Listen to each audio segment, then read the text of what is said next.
we could do this without any interruptions.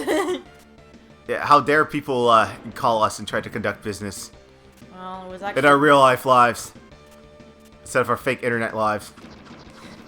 Oh, this one's got a mace. a little more of a challenge, I see.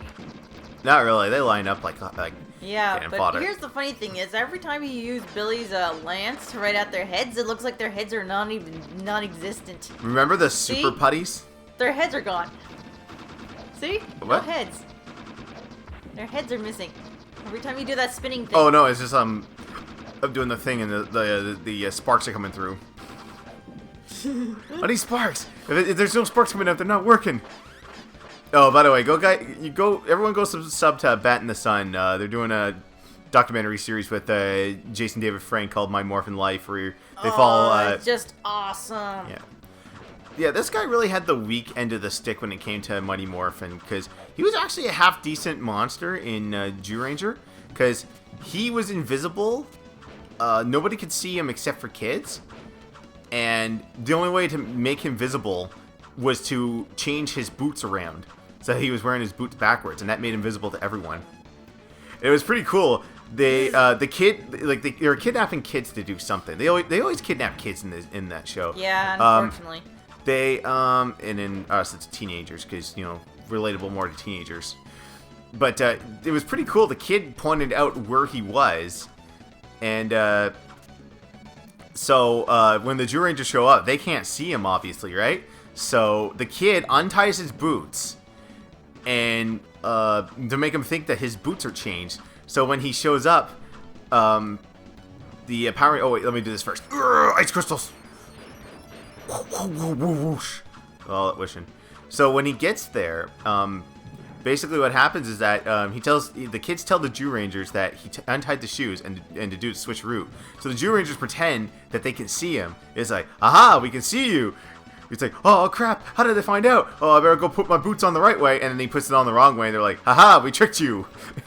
and then they start kicking his ass.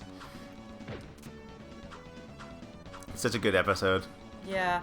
Everything's good with Zyuranger. I will say, what was the most oh my god moment for Zyuranger? I'm not quite. I don't really remember right off the bat. Pandora's Rita's backstory, I guess. Yeah. Oh, we're not gonna spoil the backstory of why Pandora is the way she is. You guys just have to watch the show.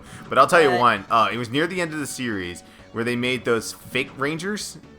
Dark Rangers. Not really Dark Ranger. It was just I think it was a monster. He was like a reflector. Oh, thank God I beat him. Woo! He was a reflective monster, and he made clones of the Power Rangers, or the Zyurangers, and they were going around beating up people and hurting them. So, in the world of Sentai, they don't have secret identities. They are who they are, and they morph in front of people. They don't care who knows.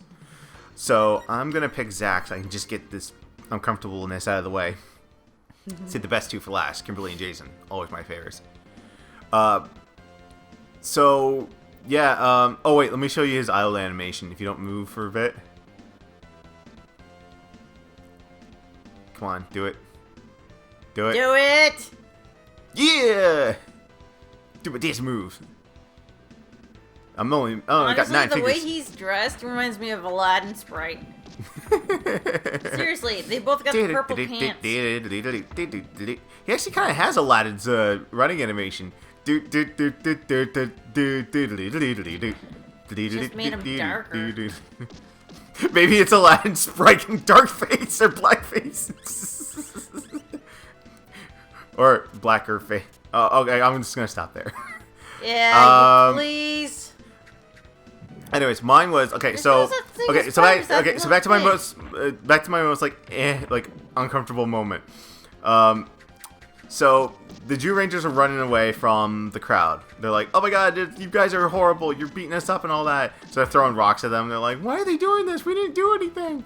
And some old lady takes them in, saying like, "Oh, I know you're not so bad." So they do the little commercial buffer, and then all of a sudden it cuts back to May, who's the Pink Ranger, naked in a bathtub with the old lady. I'm like, what just happened? She's like, I've always wanted to fuck a Zyuranger.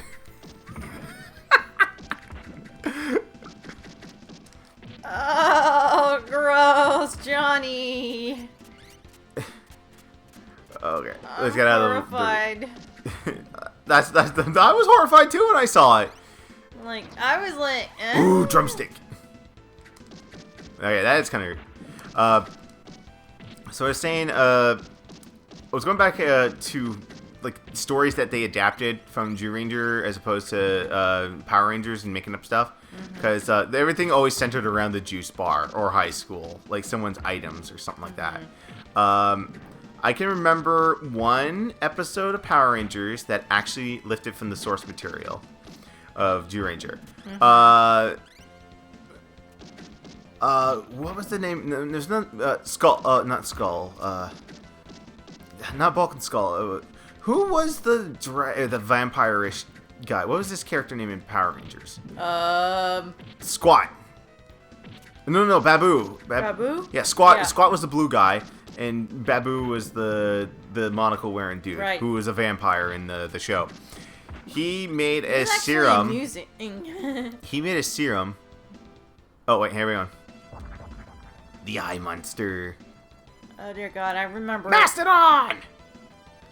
Yeah! I grew an extra finger! For those who don't know, interesting fact, Walter Jones, the guy who played Zack in Mighty Morphin Power Rangers, he missing a finger. He missing his middle finger. Go look up, Google Walter Jones missing finger. Or hell, I'll put up if I find a photo, I'll put it up right now. There you go. He said in an interview he lost his finger when he was about 4 or 5 years old, but doesn't remember how, because he was so young. But then again, I would have been like, get the parents to tell you.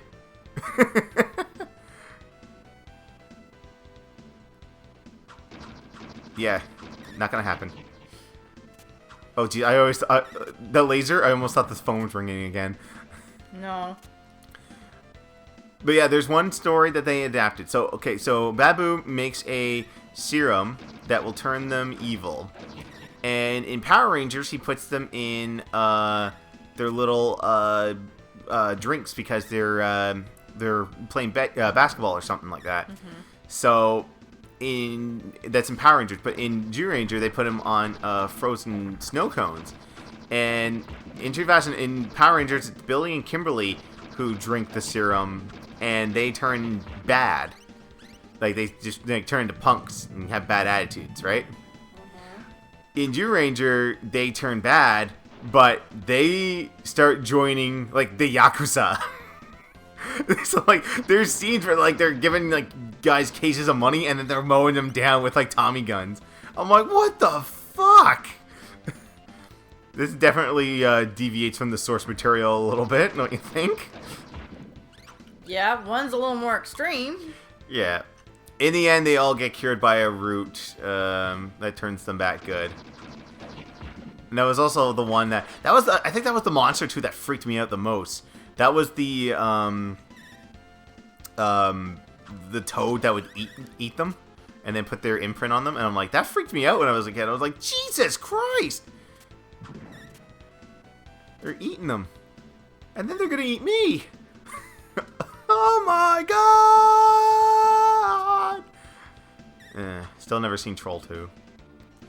All you have to do is watch that clip. You don't need to watch anything else. Yeah, it's... I found it funny, though, that there's a website... not a website. Yeah, there's a website and a YouTube channel that all they do is top 10s. WatchMojo.com. And they put in the best... top 10 best... or baddest good movies, or good bad movies. Bad movies. Yeah, and they put... Troll 2 in there, and The Room, and they forget to put in, like, the best lines from each movie. That being from Troll 2, they're eating her and they're gonna eat me. And in The Room, you're tearing me apart, Lisa. They did the same for Dragon Ball Z when they counted down top 10 Dragon Ball Z moments. They get to, the internet's favorite. It's over 9,000. But did they play the Ocean dub clip? No, they don't. They play the Funimation dub where it's like, Nappa, look out, his power level is higher than I anticipated. I'm like, where the hell is the Ocean dub and the famous, It's over 9,000! I can't do it right now. My voice is kind of crackling. Like, obvious joke is obvious. You have to play the obvious joke.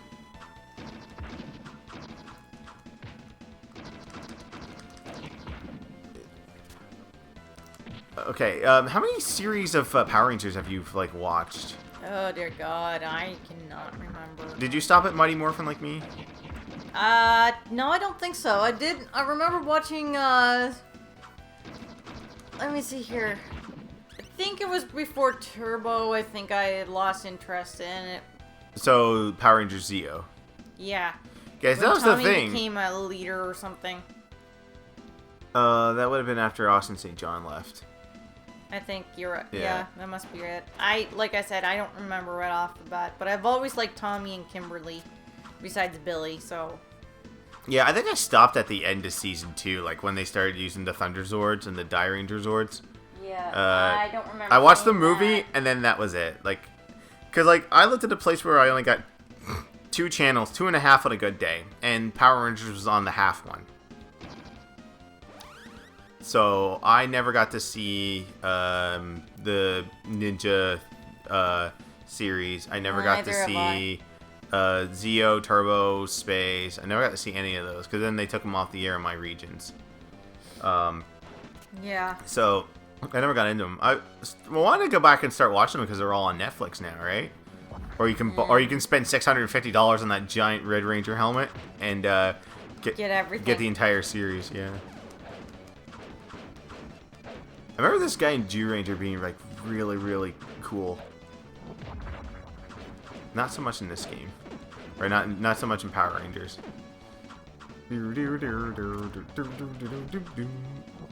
God, this game is so good. Bandai on the Super NES knew how to make games. Games on good licenses and knew how to make them fun. Case in point, when we get around to Power Rangers fighting game, and when I put in Gundam Wing Endless Duel. Okay, where is he? Oh, there he is. That's the last bit of it. Rock Smash! It's super effective. Oh, Jesus. See, like I said, I had this readily available to me for rental. I never owned it personally until later on when I'm an adult. I always had the Super Game Boy version of this game, and man, did that suck shit. So horrible. My friend Mitchell had the Game Gear version. Yeah. And that was just a straight up fighting game, and that gave you more. And then it had this perfect 8-bit rendition of Bulk and Skull's theme. So it's like do do do do do do do do. All right, Kimmy. All right, Kimberly. Kimmy. Oh, they never called her Kimmy, just Kimberly. No. Yeah, she was one of the longest mainstays, and she was one of the ones to get a super proper send off. They gave her an entire story arc to let her go. Oh yeah, kick to the dick, kick to the dick. She was the only one to actually get a proper send off, because when Austin St. John, Walter Jones, and Chui Chang left, they just kind of killed them off, not really killed them off camera, but they send them off to a peace conference, and they use very, very, very bad voiceover dubs to mimic the actors. It was really horrible. I feel kind of bad because they should have had a proper send off. They may have not been quote unquote the most popular ones, but still, I always hate it when people don't get proper send offs to stuff. The only person I've ever seen get a proper send-off was Ric Flair after WrestleMania 24 when he had to retire. Well, properly, from WWE anyway. Didn't count TNA because he wrestled there. But he got to come out and he said, "Don't be sad, I've had the career of a wrestling lifetime." And then Triple H and everyone else came out and gave him hugs.